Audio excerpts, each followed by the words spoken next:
Après avoir été longtemps aumônier universitaire à Paris, et notamment en mai 68, il m'a été donné, j'étais prêtre depuis 10 ans, d'avoir ce qu'on appelait à l'époque, c'était un peu la mode, une année sabbatique. Et le cardinal Marty, alors archevêque de Paris, m'a accordé que je puisse aller au Sahara. J'avais eu un coup au cœur pour ce pays, et notamment Tamanrasset et le Hogar, et là-haut, la Sécrème, cet ermitage perché à 3000 mètres d'altitude au milieu des rocailles, sous le ciel étoilé. Et il me l'a accordé. Et effectivement, en vivant pendant d'abord 1 an, puis tout compte fait 2 ans au cœur du Sahara, je me suis dit que d'une certaine manière j'étais un peu trop heureux au milieu de ces solitudes et sous le regard du Seigneur à travers le grand silence, mais que le vrai désert n'était peut-être pas là et qu'il était au cœur des villes, ce lieu de grande solitude, ce lieu de grand anonymat, de grande faim et de grande soif de l'essentiel. Et qu'il était sans doute très urgent de revenir au cœur des mégapoles modernes.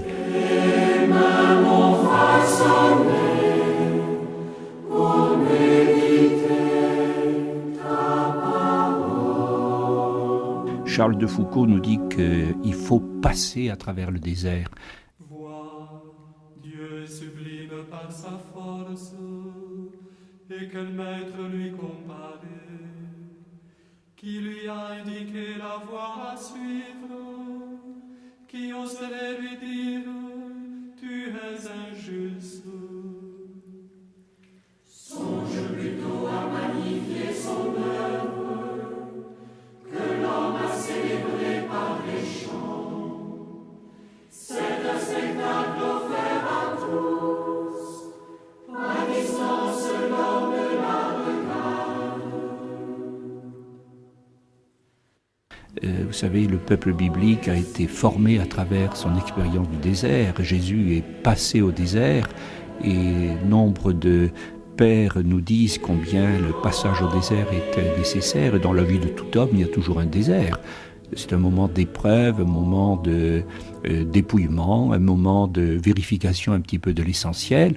On se met à côté de ce qui fait diversion et puis on se dit, bon, quel est le sens de ma vie ? Est-ce qu'elle finit un jour dans un trou de terre et il n'y a plus rien après ? Est-ce que c'est toutes ces productions, consommations qui nous sont proposées qui vont nous épanouir ou autre chose ? Et on est un petit peu, si vous voulez, mis à nu sur une terre nue.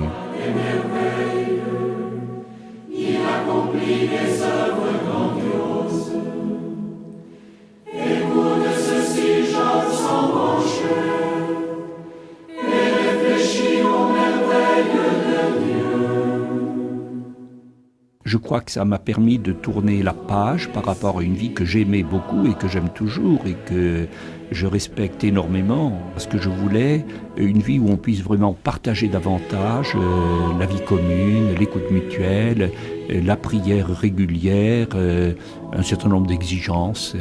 Donc une vie un peu monastique. Et en même temps, je ne me sentais pas attiré pour autant, si la vie monastique apparaissait un peu en filigrane, par une vie monastique traditionnelle, c'est-à-dire rurale, claustrale, abbatiale. À lui la vénération de tous les esprits sensés. Portant un peu la question globalement en moi, je suis venu retrouver, comme il se devait, mon archevêque, le cardinal Marty. Et là, il y a eu le déclic. Il avait lancé cette proposition que d'une certaine manière j'ignorais, il faudrait des moines dans la ville. Et je portais un projet qu'il ignorait, d'être moine dans la ville. C'était à Roya, près du Clermont-Ferrand, où il se reposait au mois de juillet. Nous voyons, il me dit « Alors, qu'est-ce que vous devenez ?» Il me connaissait bien. Et je lui ai dit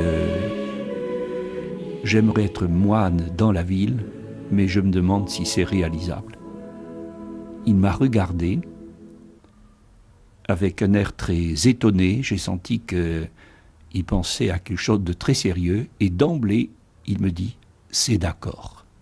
Alors là, j'ai senti un petit peu comme un vertige en me disant « Mais alors, qu'est-ce qui se passe ?» Et si vous voulez, à partir de là, ce petit projet devenait un peu un ordre de mission. Et ça a été tout à fait étonnant. Et parlant de cela, quelques fois après, le cardinal Marty, qui était un paysan prudent et qui prenait le temps de prendre ou de ne pas prendre tout de suite des décisions, nous a dit en confidence « Je n'avais jamais dit oui du premier coup, mais ce jour-là, je l'ai dit ». Et je crois que, si vous voulez, il y a eu donc une conjonction, une convergence entre un souhait de l'épiscopat et une proposition que j'essayais de faire un petit peu, voilà, en tremblant, et le Seigneur a fait le reste. Et bien, au bout de, donc, un peu plus de 9 mois, plus quelques autres qui nous ont permis de peaufiner tout cela, on se retrouvait à une douzaine, et l'évêché nous a fait une confiance admirable.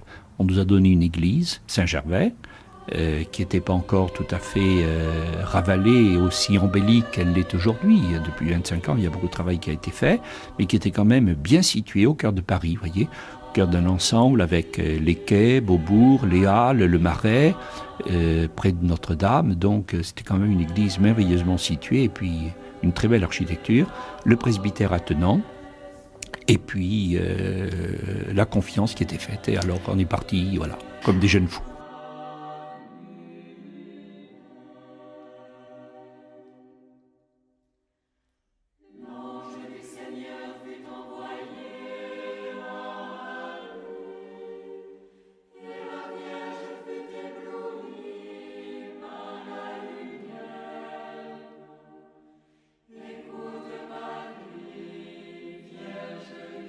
Un beau jour, dans un chapitre commun, frères et sœurs, qui nous avaient rassemblés à Chantilly, dans la maison des Fontaines, des pères jésuites, eh bien, il m'a été dit, pars dans un lieu de retraite et reviens avec une règle dont on a besoin. Alors je sentais que c'était une mission impossible, mais comme tout le monde était en prière et les bras levés pour que le Seigneur m'inspire quelque chose, ben, je l'ai fait. Et ça a donné, disons, ce livre de vie qui est notre tracé spirituel, notre règle que l'Église maintenant a approuvée et qui, étonnamment, moi j'en ai été le premier, je dirais, émerveillé, a été reçu par les frères et les sœurs, et que nous vivons et que nous lisons, que nous méditons depuis maintenant une bonne trentaine d'années, tous ensemble. C'était en 79.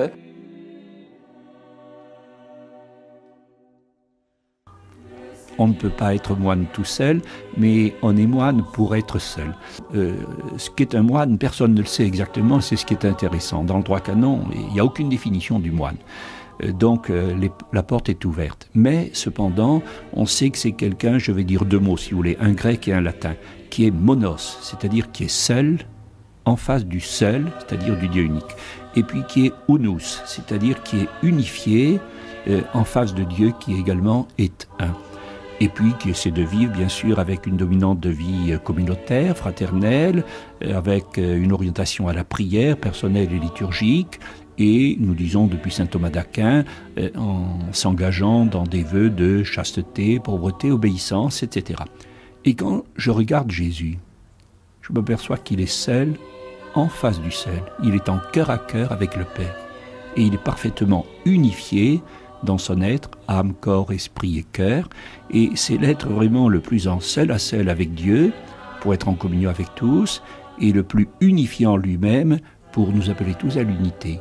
Il vit la chasteté parfaite, il est l'obéissant par excellence et le grand pauvre, et toujours en prière, vivant la vie fraternelle avec ses disciples. C'est le moine par excellence. Et derrière, tout le monde essaie de trottiner un petit peu à son petit rythme. Laissez-vous avec moi, bien-aimés.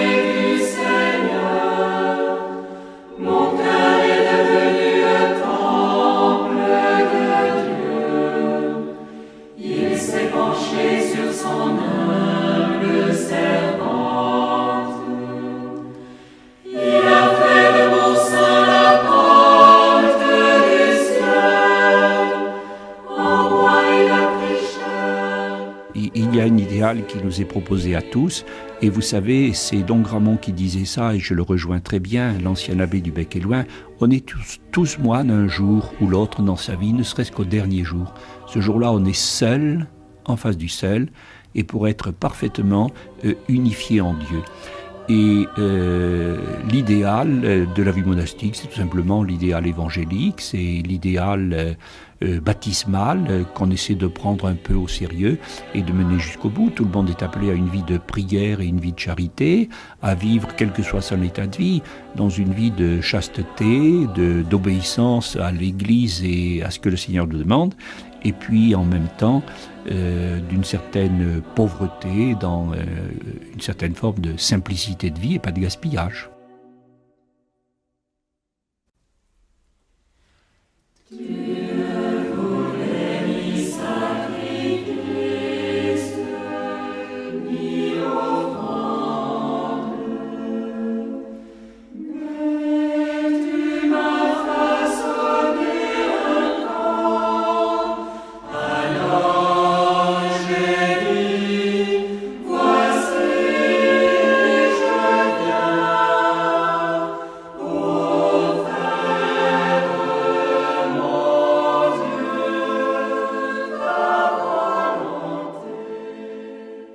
La plus belle image de Dieu, c'est l'homme. Donc, la plus belle image de Dieu, c'est la ville des hommes. Et là, au cœur de cette pâte humaine, il y a le Seigneur. Dieu s'est mis dans l'homme. Dieu s'est fait homme. C'est donc à travers l'homme qu'il nous faut remonter vers Dieu. C'est à travers l'humain que l'on remonte au divin. Et ça, je crois que c'est la grande leçon à ne pas oublier, vers laquelle il faut revenir, qui est très évangélique et que le Concile de Vatican II nous rappelle très fermement. Et il ne faut pas croire que la campagne nous sanctifie ou que le désert nous sanctifie. Je ne priais pas plus au désert qu'à Paris. Je priais autrement, c'est sûr. Et si je priais plus d'un côté ou de l'autre, eh bien, c'est parce que j'étais un peu moins paresseux, par exemple. Mais je crois que la ville nous aide à prier, mais différemment, c'est évident. Il y a 1000 manières de prier et on en a besoin. L'homme dépasse l'homme et il faut s'élever vers celui qui nous a fait. Et il faut chercher le sens de ces grandes questions. D'où venons-nous? Qui sommes-nous? Où allons-nous? Il nous faut trouver une nouvelle manière de prier dans les rues, à travers les places, à travers le travail citadin, etc. Et là, eh bien, ce qui est intéressant, c'est que, et nous l'aimons beaucoup, et nous souhaitons qu'elle soit canonisée un jour, c'est une laïque qui nous aide, notamment Madeleine Delbrel, nous autres gens des rues, voyez, qui, à sa manière, et vivant, sans le dire, d'une vie un peu monastique, d'une certaine façon, consacrée à Dieu, a inventé déjà toute une nouvelle manière de spiritualité urbaine. Et nous essayons de nous situer, nova et vetera, à la fois dans cette manière nouvelle, mais en même temps ancienne, de prier au cœur de la ville et en cœur à cœur avec les hommes et en communion avec eux.